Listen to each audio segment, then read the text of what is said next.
condición del hombre en el orden del universo. Lo que se pregunta Scheller es la posición que ocupa el hombre a partir de su estatuto, sigo jugando con las palabras griegas, de su condición humana. Entonces, lo primero que aparece son los grados del ser psicofísico,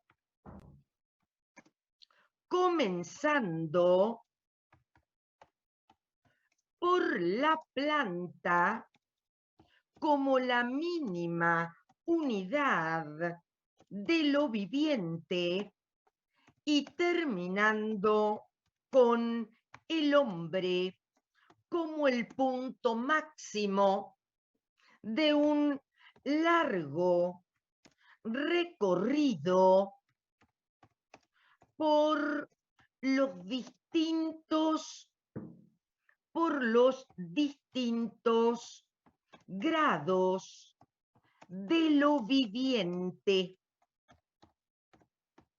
Entonces, comienza diciendo que la planta tiene impulso y es precisamente ese impulso lo que la mantiene erguida y lo que la lleva a buscar la luz en aquellas plantas precisamente que buscan luz. A medida que avanza Scheller en los grados del ser, se van agregando distintas capacidades de los animales, por ejemplo, la memoria e incluso la inteligencia práctica que aparece en los vertebrados superiores. Muy bien, hay que tener presente que cada una de esas habilidades o de esas capacidades que van apareciendo son acumulativas y se repiten en los seres a medida que avanzamos.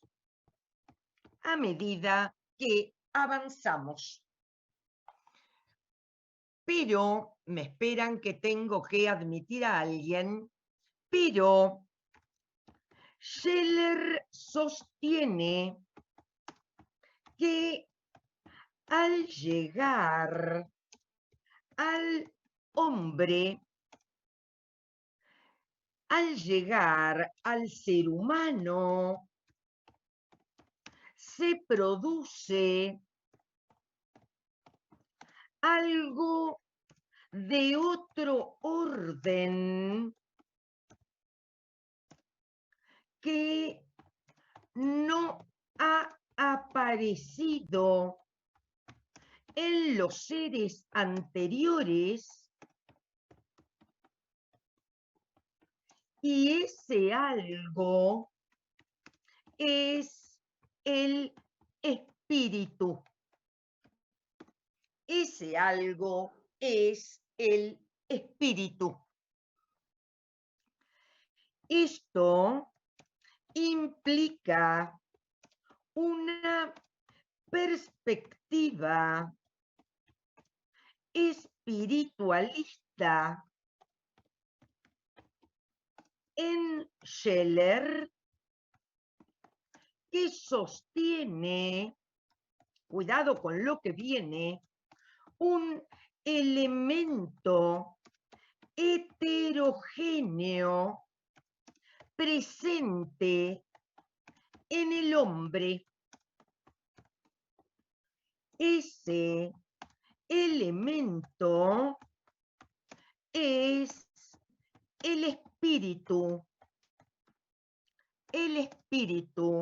como una capacidad superior.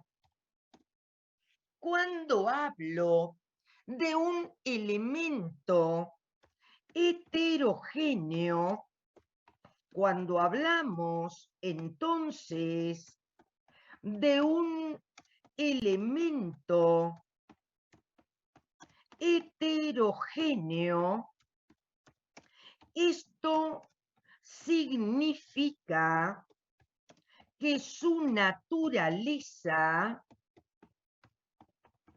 no es material. Algo, una fuerza diferente de lo humano, en ese sentido, un elemento suprahumano,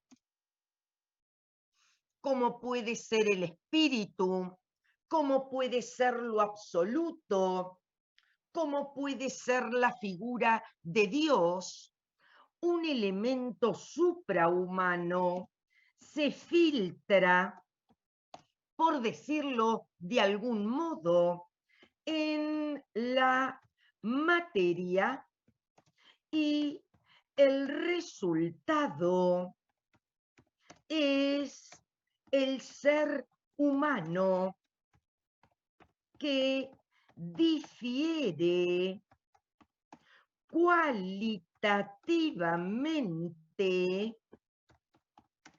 del animal. Y vamos a ver entonces qué es capaz de hacer el hombre en relación al animal a partir del espíritu.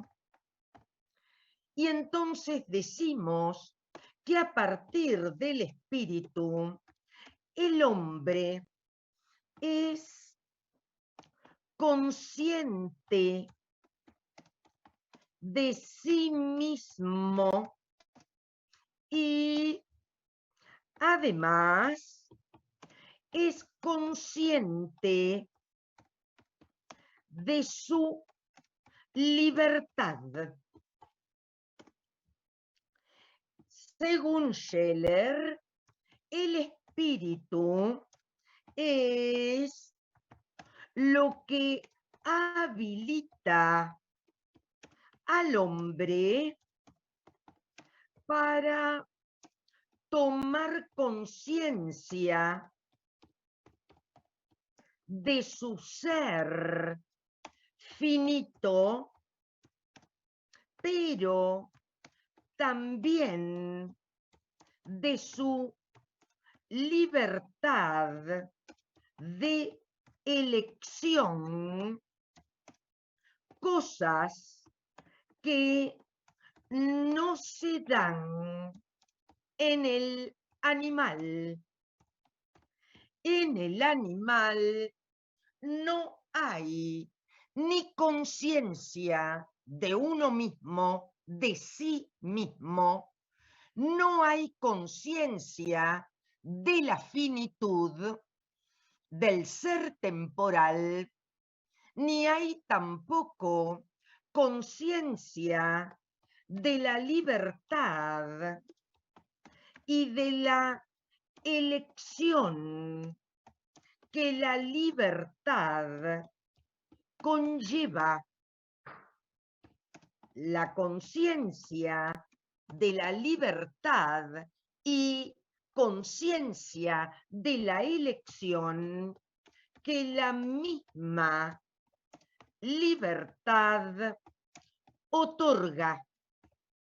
Vamos a terminar esta cursada con un autor que precisamente da cuenta de esa libertad y de esa capacidad de acción a partir de la libertad que es Sartre.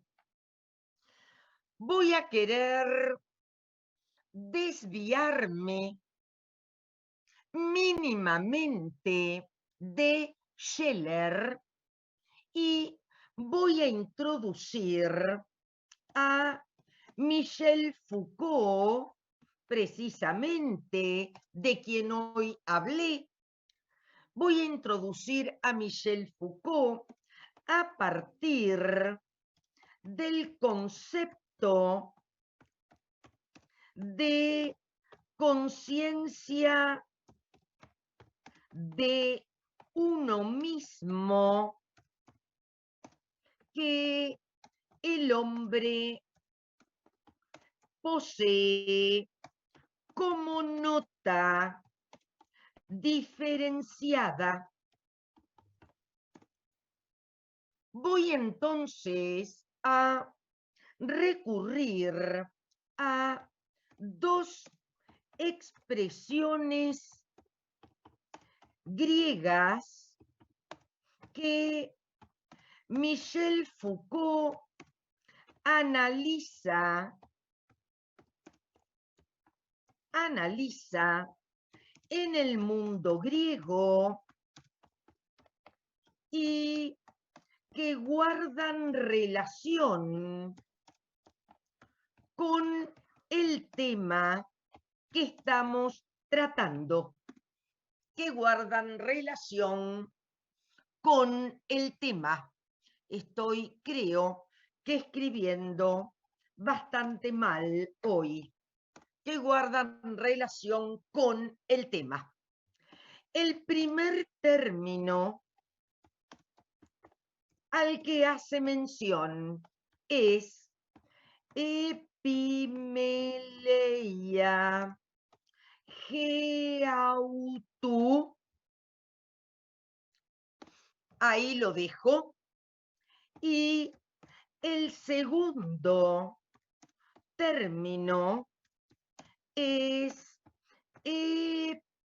epístrofe geautu. Bien, bien escritos los dos. Vamos a trabajar los términos.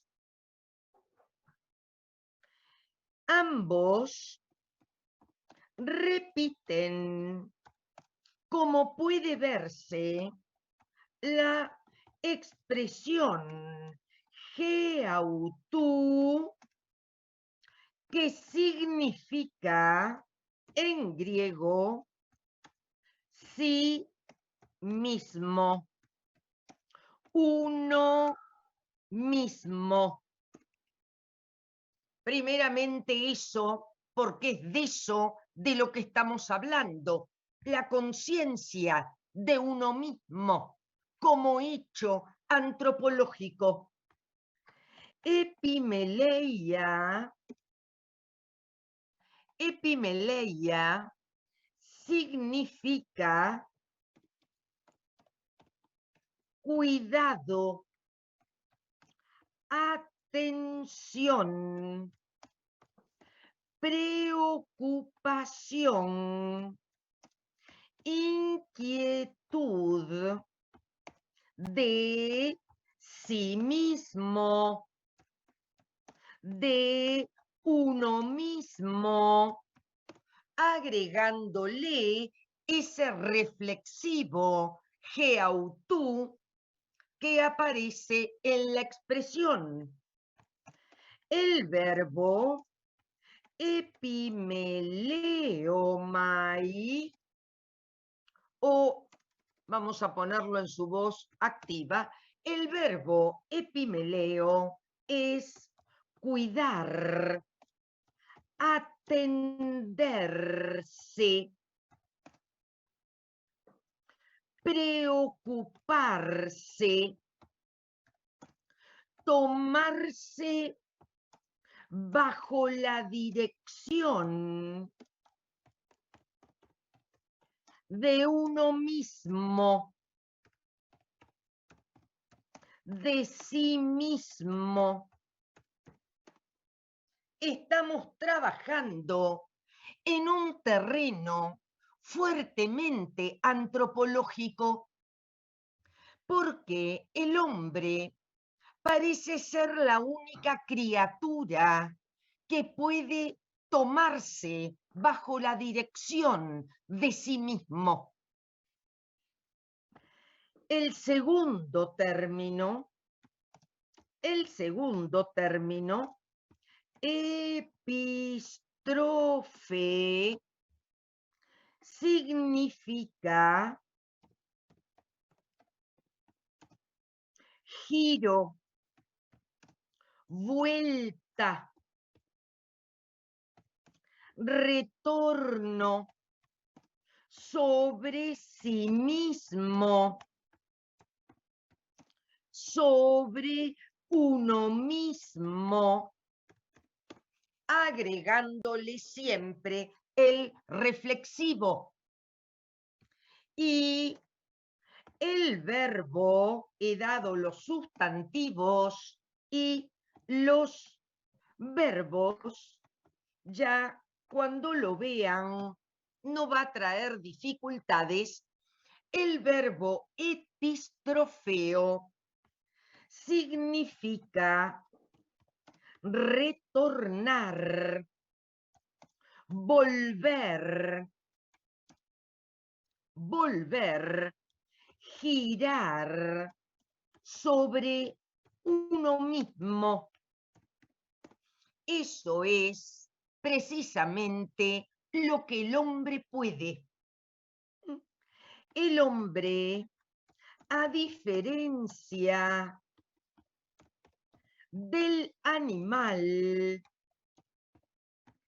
puede volverse sobre sí para cuidarse, atenderse, no en el sentido de una enfermedad, sino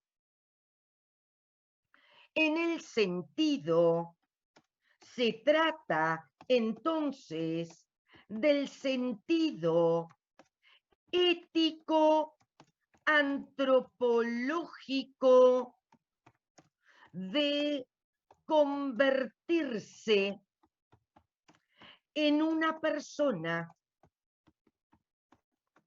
responsable de sus elecciones y de su libertad. En este sentido es que quise traer estos términos griegos, porque estamos trabajando en un enclave antropológico donde el hombre o el ser humano, al tomar conciencia de sí mismo, asume su ser existente. Y en efecto, esto es así. Si uno no está demasiado dormido, si uno no está está demasiado narcotizado por el sistema y sobre todo, si uno no se hace el boludo, uno se hace cargo de sí mismo. El hombre, entonces, es aquel que puede asumirse, hacerse cargo de sí. El término que otro autor, que es Heidegger, el término, momentito que he escrito con una letra de más, el término que Heidegger utiliza es cura sui, donde cura equivale a la atención de uno mismo, y este uno mismo es sui en latín. Me pareció interesante entonces esta presencia de las reflexiones Foucaultianas, una palabra larga que se escribe así, como la estoy poniendo en el chat, presencia de las reflexiones Foucaultianas en torno a la conciencia de uno mismo. Ahora bien, retornemos a Scheler, que era el autor que habíamos elegido para nuestras consideraciones antropológicas. Vamos a ver entonces, avanzando un poquito más en el texto,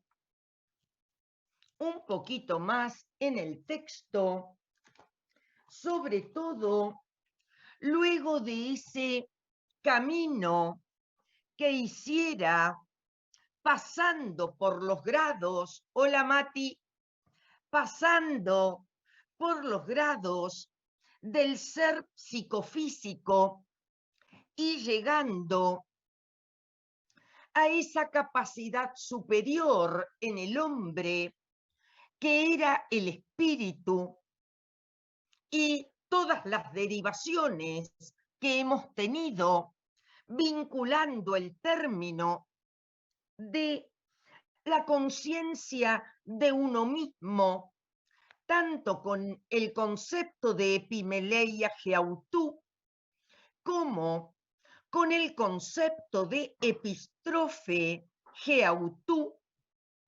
En última instancia, está apareciendo la conciencia de uno mismo como sujeto temporal, como sujeto histórico, como sujeto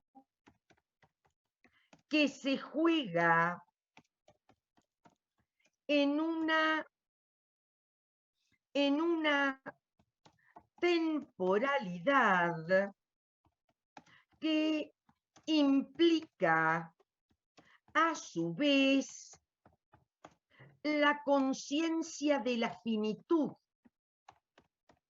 la conciencia de la muerte que tiene el hombre y que lo lleva por otra parte a una serie de acciones que implican la ritualización de la muerte, por ejemplo, para pensar en el texto que veíamos el encuentro anterior en torno a las situaciones límites.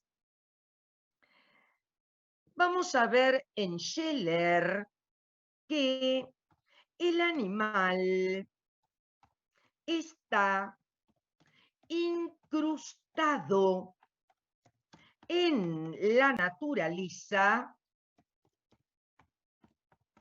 y que la naturaleza, constituye una prolongación del animal. Me gustaría que piensen en la idea de estar incrustado, como fijado, suturado a la naturaleza, y esto significa precisamente que el animal no puede ir más allá de los límites que su naturaleza, un momentito que avisa que termina, no puede ir entonces. No me da la mano, no me da la mano. Que no puede ir más allá, me había equivocado, por eso me trabé, no puede ir más allá de los límites que su naturaleza le impone. Voy a efectuar algunos gráficos que voy a subir a la pantalla. En principio voy a prender la luz porque creo que no se ve bien. Y entonces voy a pensar algunos gráficos. Por ejemplo, voy a poner A de animal y encima, ya lo muestro, una N de naturaleza. Esta idea responde precisamente a esa idea de incrustación, de sutura del animal en la naturaleza, y como dice Scheller en ese texto que he subido, el animal lleva a cuestas la naturaleza como el caracol su casa. Repito que estoy trabajando un texto muy clásico de la antropología filosófica, donde la diferencia entre el ámbito animal y el ámbito humano están muy marcadas por el autor, y que la nueva corriente en antropología filosófica, por el contrario, marca ciertas borraduras de esta diferenciación tan marcada de los textos clásicos. Al animal, entonces, sigo con Scheller, incrustado en la naturaleza, se opone el ser humano que puede extrañarse de la naturaleza,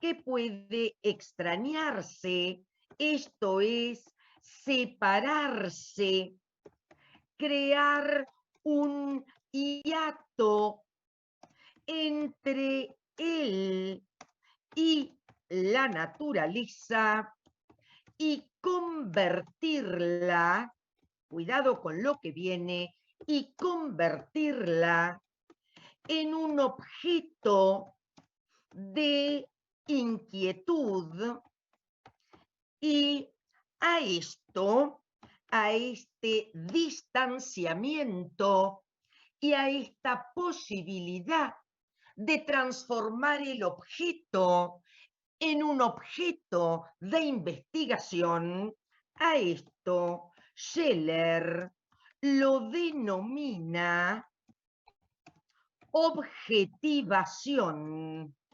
El hombre, entonces, a partir de esa capacidad de separarse del objeto y enfrentar el objeto y convertirlo en objeto de conocimiento y también de manipulación, lo denomina un proceso de objetivación. Digamos entonces, voy a elevar un nuevo esquema que es el siguiente.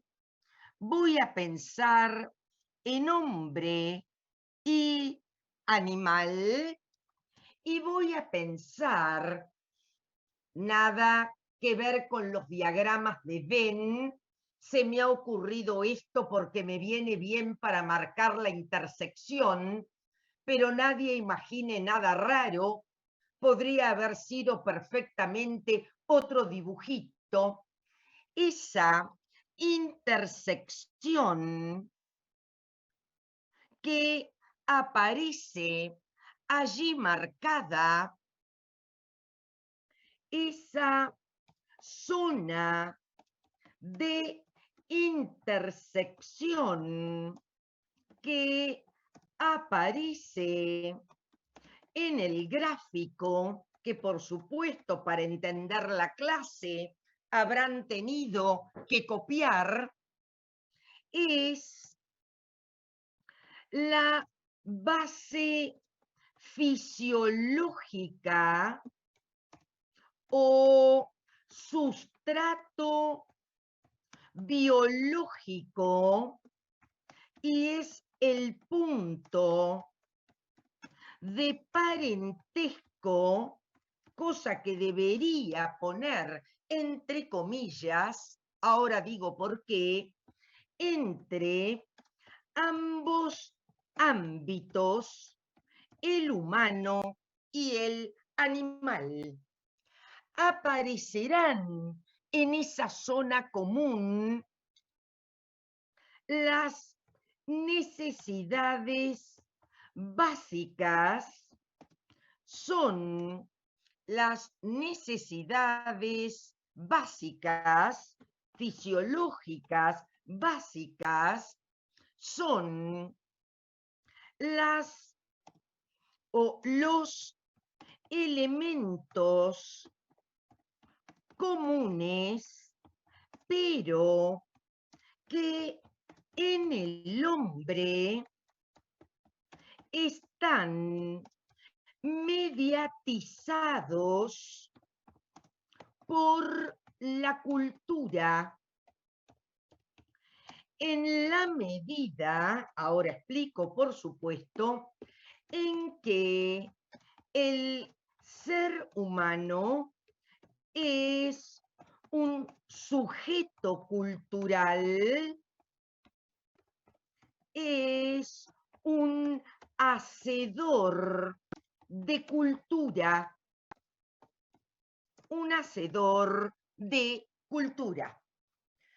Vamos a ver entonces algunos ejemplos donde aparece esta mediatización de el aparato cultural, el aparato simbólico propiamente humano, que devuelve una respuesta humana diferente a la respuesta animal. Bien, nos quedamos en este punto, nos quedamos en que vamos a dar algunos ejemplos, salimos y volvemos a entrar porque nos quedamos sin pantalla.